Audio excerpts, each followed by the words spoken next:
Todo mundo quer um banda, quer um banda, mas ninguém sabe que é um banda, mas quer um banda. Um banda tem fundamento, mas quer um banda.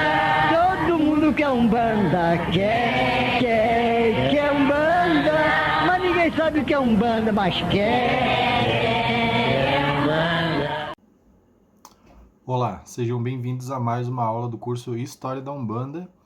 E como eu falei, vai ser um vídeo hoje um pouquinho mais polêmico, talvez, mas é como eu pedi, venha desarmado para esse vídeo, vamos chegar a um entendimento no final, eu tenho certeza. Mas agora é preciso que você esteja de mente aberta. Lembrando que tudo que eu trouxe até aqui são baseados em fatos históricos, registros históricos e literaturas. Tá? Então não é achismo do nosso canal, não é achismo do Maurício, é muito estudo e pesquisa de conteúdo, então eu gostaria que você viesse com o coração leve e desarmado para essa aula. Então aqui hoje a gente vai falar o seguinte, existe Umbanda antes do Zélio, a Umbanda antes do Zélio. Existiu, não existiu? Isso é uma questão bem polêmica, né, que causa uma divisão no meio umbandista, sobre essa questão de Umbanda antes e depois de Zélio. Contudo, aqui também, antes de começar, a gente precisa entender o que é religião e o que é espiritualidade. A gente já falou isso em outra aula, tá? Toda religião tem uma espiritualidade, mas espiritualidade não necessita de uma estrutura física religiosa para se manifestar, para acontecer. Pois todas as pessoas têm uma capacidade de transcendência, né? Graças a essa espiritualidade entre o que é xamânico e o que é mediúnico. E nós temos uma espiritualidade, mas nós podemos entender de várias maneiras possíveis, né? E na Umbanda, qual que é a espiritualidade que se manifesta na Umbanda? A gente já falou isso também. É Preto Velho, Caboclo, Exu, Pombagira, Cabocla, Preta Velha, crianças, etc, né? É bem fácil de compreender qual é a espiritualidade de Umbanda, né? E também já falamos aonde mais essa espiritualidade se manifesta. Ela se manifesta na Jurema, na Encantaria, no Tambor de Mina, no Babassuê, nos Candomblés de Caboclo, naquilo que chamavam antes de baixo espiritismo, na Macumba, na Cabula e por aí vai. A mesma espiritualidade, né, ela se manifesta em outros rituais, então quer dizer que ela se adequa a esses rituais por uma questão de afinidade, e isso gera na cabeça de um umbandista uma enorme confusão, uma confusão muito grande. E aí, lembra do exercício da outra aula de reflexão da vozinha bezendeira, da penúltima aula? Que ela, se ela se manifestar aqui, ela pode ser chamada de umbandista. Se ela em outra região, ela pode ser denominada de outra maneira. Porque ela trabalha com essa mesma espiritualidade, dependendo da visão cultural do local, ela pode ser vista ou ela pode se nomear de uma outra maneira, mas isso não diminui, né?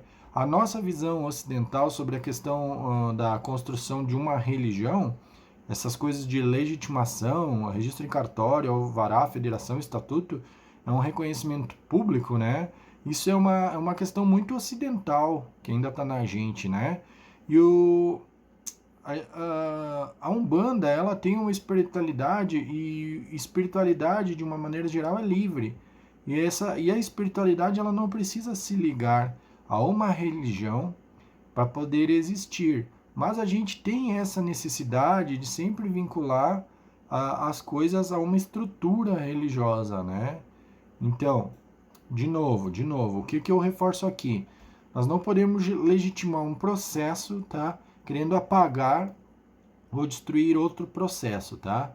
Os apagamentos históricos e diferenças na religião, eles surgiram sim, existiram sim, assim como registramos ao longo do curso gratuito História da Umbanda, mas nós temos que ter o cuidado para não apagar outras contribuições, tá bom? Então essa questão de Umbanda antes do Zélio, depois do Zélio, a gente tem que ter cuidado para não apagar as contribuições que vieram através ao longo da história da Umbanda. Isso aqui no curso ficou bem claro. A gente fez uma timeline bem legal da história da Umbanda, e se você não assistiu, eu digo, vá do primeiro vídeo e pega todas essas referências, né?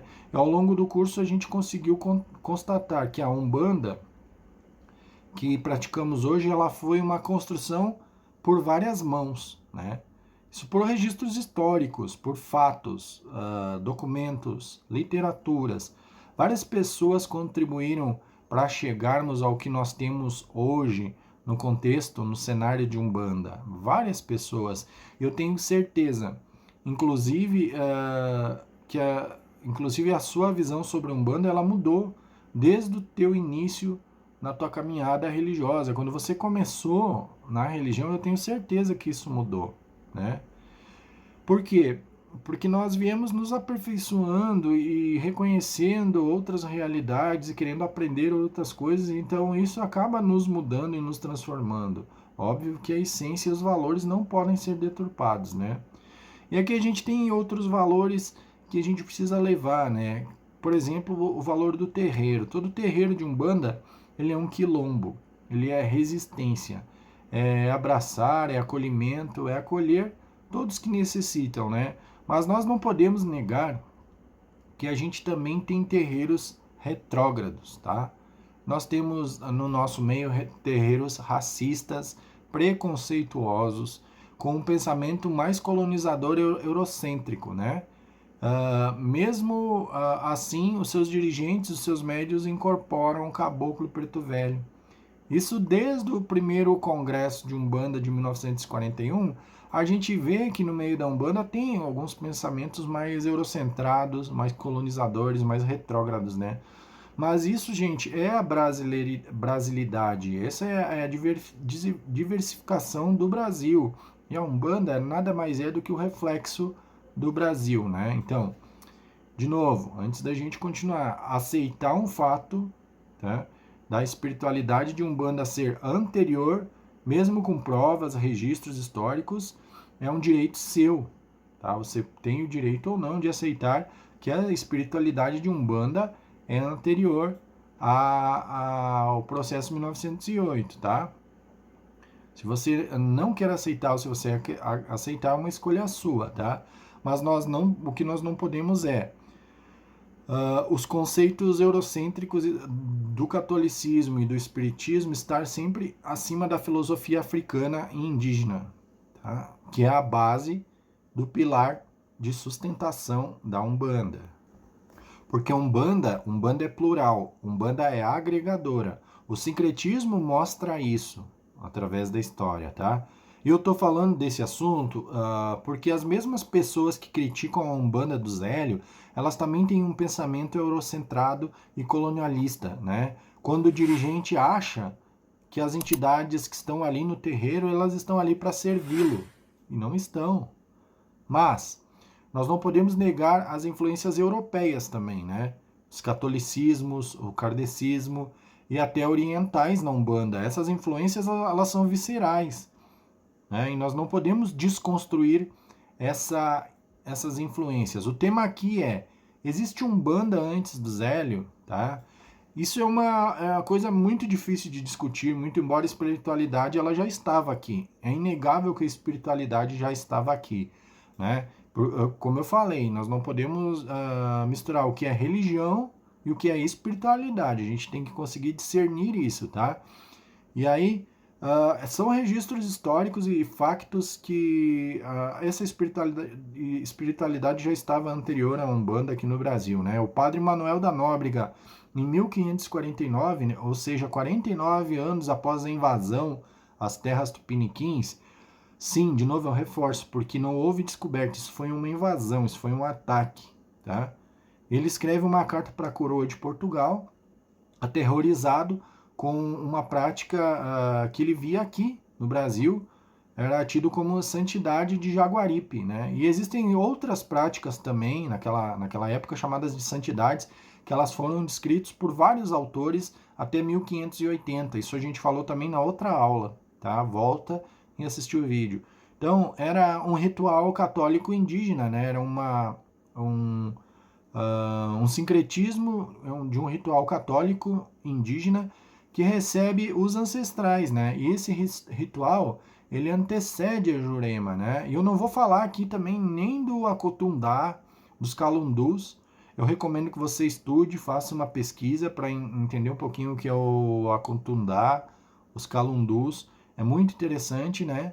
E dentro das macumbas já existia também o sincretismo, né? As macumbas também vinham com essa mistura de valores católicos e dos santos católicos com as manifestações indígenas, né, e africanas, né?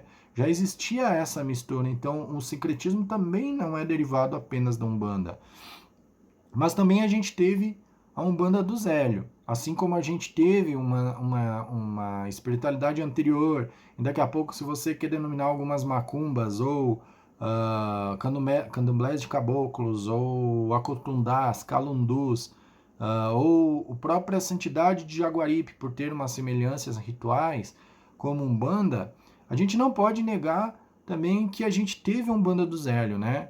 E não podemos negar que é um fato histórico a Umbanda do Zélio. Por mais que você fique resistente, tenha suas ressalvas, tenha seu posicionamento, nós precisamos sim, ao longo da nossa jornada, promover uma retratação, tá? Por alguns capítulos da Umbanda e da sua desafricanização, por exemplo, tá?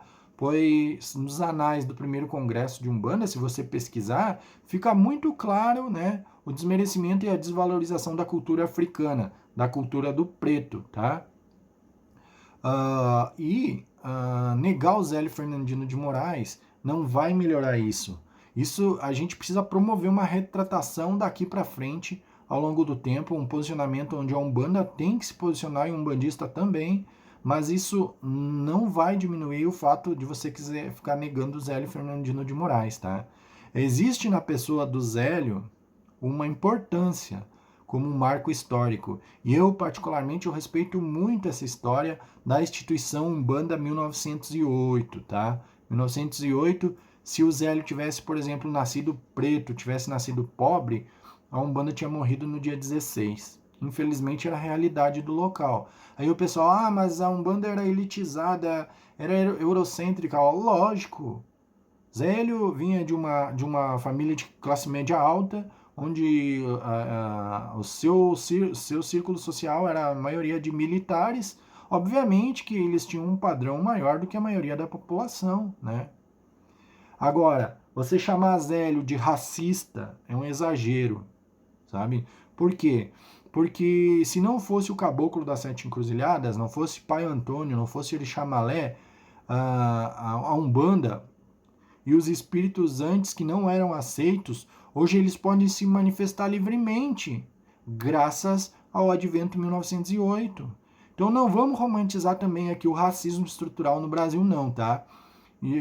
Porque não é isso que eu quero fazer aqui, tá? Mas eu preciso reverenciar esse legado. Esse legado foi importante para a gente estar aqui hoje fazendo Umbanda da mesma forma. Tanto que muitas macumbas acabaram se legitimando e se registrando como umbandas para poder sobreviver, para poder estar aqui. Tá? Assim como o sincretismo para os africanistas foi importante para chegar até aqui. Né? E nós não vamos fazer isso apagando outros fatos, né, para legitimar a nossa verdade. Né?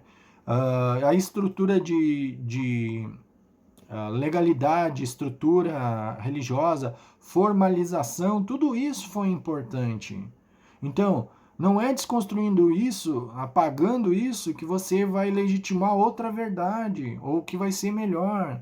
Então, isso são fatos históricos, é inegável, é isso que eu quero que você entenda. Sim, existia uma espiritualidade de Umbanda anterior, sim, existia. Mas o advento 1908 e o Zélio Fernandino de Moraes são contribuições históricas e precisam ser respeitadas, tá? Em 1951 também, então, surge a pessoa do Tata Tancredo, que ele emerge como um líder, uma grande liderança para todas essas comunidades, as comunidades pretas, né? Onde não eram bem vistas pela sociedade branca, né? Eurocêntrica, espírita, eram as macumbas, era a cultura do preto, que não era bem vista, então surge a figura imponente de Tata Tancredo para lutar por isso, e ele funda a Confederação Espírita de Umbanda. E negar Tata Tancredo também não vai mudar nada, né? Embora Tata Tancredo foi sim esquecido ao longo do Brasil, porque o Brasil é um país racista, sim, tá? Nós não podemos apagar essas pessoas da história da Umbanda, né? E então, Tata Tancredo funda a Confederação Espírita de Umbanda e ele publica o primeiro livro em 1951, Doutrina e Ritual de Umbanda. Tata Tancredo ele contribuiu em muito para a instituição de Umbanda ser o que ela é hoje também, né? Mas essa diversidade é o que faz a Umbanda ser o que é. A visão de Zélio, a visão de Tata Tancredo, de muitos outros, Benjamin Figueiredo e muitos outros que vieram contribuir na Umbanda foram importantes para estarmos hoje aqui, falando de Umbanda. E tem gente que não aceita, mas a estrutura religiosa de norte a sul do Brasil, começo, meio e fim, é a que foi anunciada pelo Caboclo das Sete Encruzilhadas, com algumas diferenças, mas a ritualística básica das Umbandas no Brasil todo se repete, mesmo com fundamentos diferentes. Então, nós somos todos praticantes de uma espiritualidade. Então, é uma espiritualidade de Umbanda. Ela não teve um momento, um início e nem tem um fim. A espiritualidade de Umbanda ela é atemporal. Isso não vai findar. Mas a construção da religiosidade de Umbanda, ela não tem uma única origem. Por isso que se fala do mito da origem da Umbanda, que a gente também tem um vídeo aqui no início do curso, né? Assiste o vídeo depois, Origem Mítica, né? Por isso que a gente fala do mito da Umbanda. A Umbanda não tem uma origem só, tá? O Zélio Fernandino de Moraes é um fato histórico, a gente não pode negar. Eu sou um defensor ferrenho da formação religiosa da Umbanda, organizada por Zélio, pelo Caboclo das Sete Encruzilhadas, mas é mito você crer que tudo vem dessa origem. Entende? Quer dizer, o Maurício estava defendendo até agora e agora... Não, é real, é facto, é história. Você não pode negar isso. Não adianta ter um lado, um posicionamento e só querer enxergar o seu lado, irmão. Umbanda é isso, é pluralidade, essa mistura, essa amálgama, né? Mas não precisamos menosprezar o Zélio, entendeu? Assim como eu digo, nem tudo vem da origem do Zélio. Mas a gente não precisa menosprezar o Zélio. A gente precisa entender que 15 e 16 de novembro de 1908 é um marco histórico para a religião de Umbanda e ponto. Onde a estrutura da cultura ritualística ela foi organizada pelo Caboclo das Sete Encruzilhadas. Né? Encruzilhadas, ela tem um valor enorme simbolicamente para a cultura banto. Então vem o Caboclo e se apresenta como sete encruzilhadas, né? Mas que essa é uma mesma espiritualidade que foi praticada antes da Umbanda. Sim, ninguém está dizendo que não, entende? Mas a gente não pode negar esses fatos históricos e cabe a todos nós que a gente está aqui hoje nesse curso, na última aula, resgatar e fazer uma retratação que somos uma religião afro-ameríndia brasileira. De novo, nós somos uma religião afro-ameríndia brasileira, mas também há uma influência espírita oriental, kardecista cristã na Umbanda, goste você ou não. Entende? Por isso a Umbanda é o que é. E de novo eu repito, o que é Umbanda para mim pode não ser Umbanda para você e pode não ser Umbanda para uma terceira pessoa. Dentro da pluralidade da Umbanda, pode sim divergir de um terreiro para o outro, de uma doutrina para outra, desde que os princípios básicos não se percam. A Umbanda é mutante, mas a sua essência é imutável. Tá? Reconhecer de forma como é uma Umbanda não quer dizer negar a outra forma. Entende? De novo, eu vou repetir. Para legitimar algo, você não precisa apagar outro. É uma questão de respeito. Eu sou orgulhoso de ser um bandista e tenho certeza que você que chegou até aqui também é. E nós vamos lutar sempre contra o racismo estrutural e religioso e nós vamos seguir discutindo sem apagar mais ninguém dessa história. Não podemos apagar mais ninguém dessa história. De novo. Seja Tata Tancredo, seja Benjamin Figueiredo, seja Zélio Fernandino de Moraes. Nós não podemos apagar um lado para querer dar foco no outro. Todos os nomes, e aí tem muito mais nomes que eu não vou saber nomear aqui agora, mas ao longo da história da Umbanda tem muito. W.W. Mate Silva também, né, também teve uma enorme contribuição. O próprio pai Ronaldo Linares, a gente tem Leal de Souza, a gente tem vários outros nomes. E algumas contribuições não tão positivas, sim, talvez sim, mas todos foram importantes e a gente não pode querer apagar, nós precisamos resgatar isso. A gente tem que fazer uma retratação, sim, para essa essência não se perder. O que foi feito com a cultura do preto na Umbanda é indiscutível, que foi racismo, foi eugenia, tá? Por causa da cultura do momento, e isso você precisa analisar. Não pode enxergar a situação daquele tempo com os olhos de hoje. Isso é anacrônico. Tá? Você precisa entender o contexto da época, sabe? É burrice você querer enxergar com os valores de hoje uma situação e uma cultura daquela época. É anacronismo. Você precisa enxergar e ler cara, tá estruturado, é só ler, é só estudar como era a realidade. É claro que existia racismo. O racismo existe até hoje. Imagina 20 anos, pouco mais de 20 anos após a abolição da escravatura. É inegável.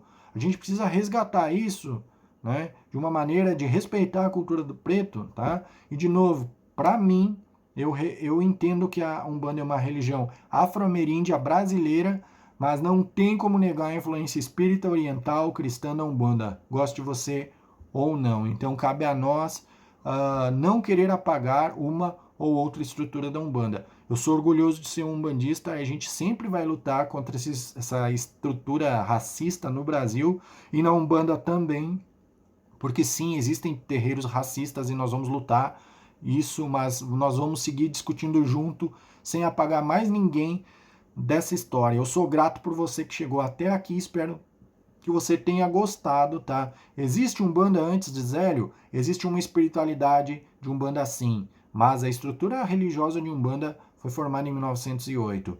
Agora, eu não posso dizer que tudo na Umbanda vem de 1908 do Zélio. Isso é mito. Existem terreiros que vêm antes, existem terreiros que vêm depois e nem conheciam a história de Zélio, entende?